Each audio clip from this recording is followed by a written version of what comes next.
पहले ओडीआई में भारतीय टीम का लचर प्रदर्शन देखने के बाद एक सवाल तो उठता है कि क्या भारतीय टीम की बल्लेबाजी यूनिट टीम को बांग्लादेश में ओडीआई सीरीज जिता पाएगी। आज की वीडियो इसी को ध्यान में रखकर बनाई गई है और आज हम करने वाले हैं इंडियन बैटिंग लाइनअप का कंपैरिजन बांग्लादेश की बैटिंग लाइनअप से। कंपैरिजन का मोटा मोटा आधार बैटिंग ऑर्डर है। जो बल्लेबाज जिस ऑर्डर पर बल्लेबाजी करता है सामने वाली टीम से उसी ऑर्डर के बल्लेबाज का कंपैरिजन होने वाला है। वीडियो हमेशा की तरह शानदार, जानदार और मजेदार बनी है। आप बने रहिए हमारे साथ। चलिए शुरू करते हैं। भारत और बांग्लादेश की बैटिंग लाइनअप के कंपैरिजन में भारत के सलामी बल्लेबाज हैं रोहित शर्मा, बांग्लादेश के सलामी बल्लेबाज लिटन दास। दोनों बल्लेबाजों का एक्सपीरियंस वाला कंपैरिजन जमीन आसमान का अंतर लाता है। रोहित शर्मा ने 234 मुकाबले खेले, लिटन दास ने इस दौरान सिर्फ 57 मुकाबले खेले हैं। रोहित शर्मा ने 9400 से ज्यादा रन बनाए हैं, वही लिटन दास के लगभग 2000 रन दिखते हैं। स्ट्राइक रेट के मामले में दोनों बल्लेबाज एक दूसरे को कंपटीशन दे रहे हैं और एवरेज के मामले में रोहित शर्मा काफी आगे नजर आते हैं। बांग्लादेश के खिलाफ रोहित शर्मा ने 60 की एवरेज से 640 रन बनाए और कहीं ना कहीं बांग्लादेश में रोहित शर्मा के आंकड़े बहुत अच्छे हैं। बांग्लादेश की जमीन पर रोहित शर्मा का बल्ला बहुत अच्छा चलता भी है।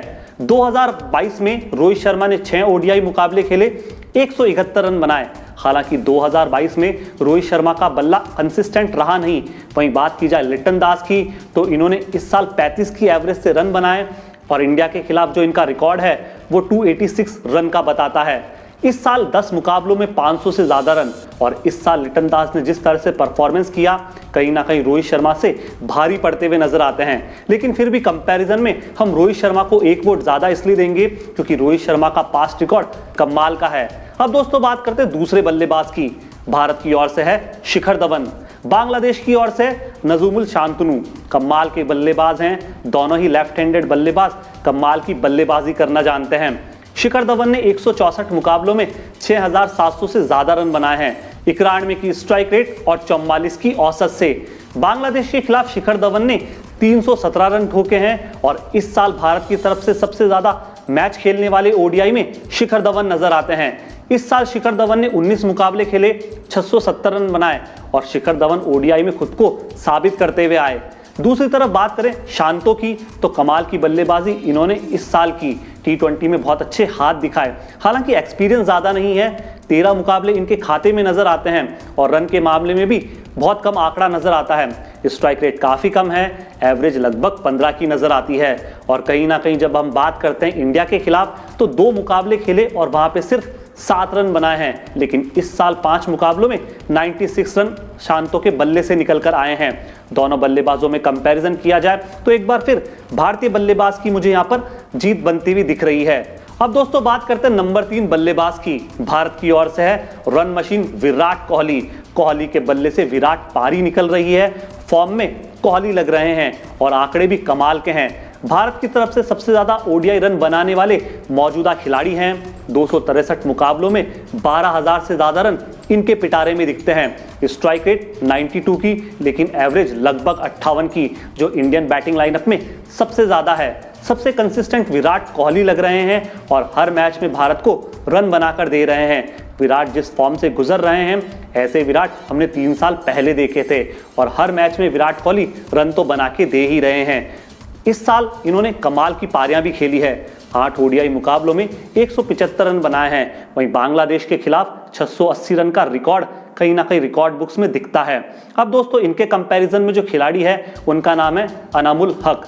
ये भी कमाल के खिलाड़ी हैं। 42 इन्होंने मुकाबले खेले, 1235 रन बनाए, स्ट्राइक रेट 74 की, एवरेज 32 का।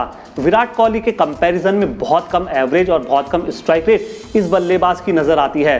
भारत के खिलाफ 91 रन तो बनाए हैं लेकिन इस साल 3 मुकाबलों में लगभग 170 रन इनके बल्ले से निकल कर आए हैं।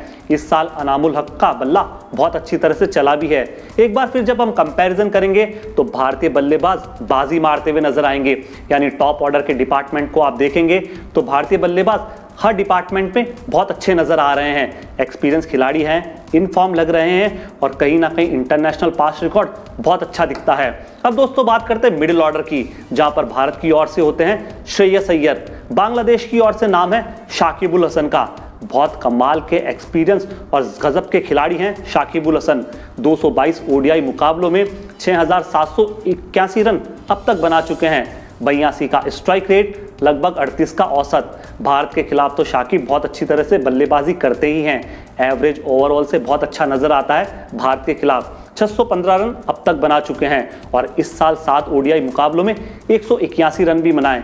पहले ओडीआई मुकाबले में शाकिब ने गेंदबाजी से कमाल का प्रदर्शन किया, लेकिन बात करें बल्लेबाजी की, कंपैरिजन करें श्रेयस अय्यर से, तो 37 मुकाबले हैं, 1400 से ज़्यादा रन इनके पिटारे में हैं। 98 की स्ट्राइक रेट और औसत लगभग 50 की, यानी औसत के मामले में शाकिब अल हसन को श्रेयस अय्यर काफ़ी टक्कर देते हुए नजर आ रहे हैं। बांग्लादेश के खिलाफ हालांकि अब तक 24 रन बनाए, ज़्यादा मैचेस खेलने का मौका नहीं मिला, लेकिन इस साल 14 ओडीआई मुकाबलों में 615 रन इनके पिटारे में दिखते हैं। दोनों बल्लेबाजों का कंपैरिजन किया जाए तो मुझे शाकिब अल हसन थोड़े से ज़्यादा बेहतर और भारी पड़ते हुए नजर आ रहे हैं। अब दोस्तों बात करते हैं 5वें बल्लेबाज की। भारत की ओर से है कमाल लाजवाब राहुल। पहले ओडीआई में बहुत अच्छी पारी खेली और जब अब लोअर मिडिल ऑर्डर का जिम्मा संभाल चुके हैं, कीपिंग और बैट्समैन के तौर पर टीम का हिस्सा बने हैं, तो केएल राहुल दोहरी जिम्मेदारी को निभाते हुए भी नजर आ सकते हैं। 45 मुकाबले ओडीआई के अब तक खेल चुके हैं, 1600 से ज़्यादा रन इनके पिटारे में दिखते हैं। 87 की स्ट्राइक रेट और औसत 45 का, लेकिन जो इस साल की परफॉर्मेंस है वो 8 मैचों में 230 रन वाली दिखती है। बांग्लादेश के खिलाफ कमाल की पारियां खेलते हुए आते हैं। 2 मुकाबले खेले और दोनों ही मुकाबलों में अर्धशतक ठोका, 150 रन बना चुके हैं। केएल राहुल के सामने जो बल्लेबाज हैं वो एक विकेट कीपर ही हैं, मुस्तफिजुर रहीम। ये भी कमाल के बल्लेबाज है बांग्लादेश की ओर से। एक्सपीरियंस खिलाड़ी नजर आते हैं क्योंकि 236 मुकाबले अब तक खेल चुके हैं। 6,700 से ज़्यादा रन इनके पिटारे में दिखते हैं। 79 का स्ट्राइक रेट और 36 का औसत। बात की जाए इंडिया के खिलाफ रहीम के प्रदर्शन की तो वो भी बहुत अच्छा है। 628 रन इंडिया के खिलाफ बनाए और इस साल 10 मुकाबलों में सिर्फ 100 रन। कहीं ना कहीं करंट फॉर्म रहीम की ज़्यादा अच्छी नज़र नहीं आती। दोनों बल्लेबाजों का कंपैरिजन किया जाए तो एक दूसरे को टक्कर देते हुए लग रहे हैं। हालांकि पलड़ा थोड़ा सा भारी राहुल का है, लेकिन एक्सपीरियंस के मामले में रहीम काफ़ी आगे नजर आते हैं। अब दोस्तों बात करते हैं नंबर 6 बल्लेबाज की। भारत की ओर से वाशिंगटन सुंदर है, क्योंकि प्लेइंग 11 में यही खिलाड़ी आपको देखता हुआ मिलेगा।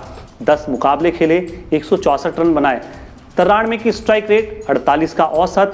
बांग्लादेश के खिलाफ 19 रन और इस साल 8 मुकाबलों में 51 रन और इस साल इन्होंने एक हाफ सेंचुरी भी बनाई है। अब इनके सामने जो बल्लेबाज है उसका नाम है महमदुल्ला रियाद। कमाल के बल्लेबाज हैं, एक्सपीरियंस खिलाड़ी हैं और ये भी बांग्लादेश की तरफ से नंबर 6 पर बल्लेबाजी करने आते हैं। 212 मुकाबलों में 4,700 से ज़्यादा रन इनके पिटारे में दिखते हैं। स्ट्राइक रेट 76 का, औसत 35 का। इंडिया के खिलाफ महमदुल्ला अच्छी तरह से बल्लेबाजी तो करना जानते ही हैं। बहुत अच्छा स्ट्राइक रेट इंडिया के खिलाफ भी महमदुल्ला का नजर आता है। इस साल 13 मुकाबले खेले, 311 रन बनाए।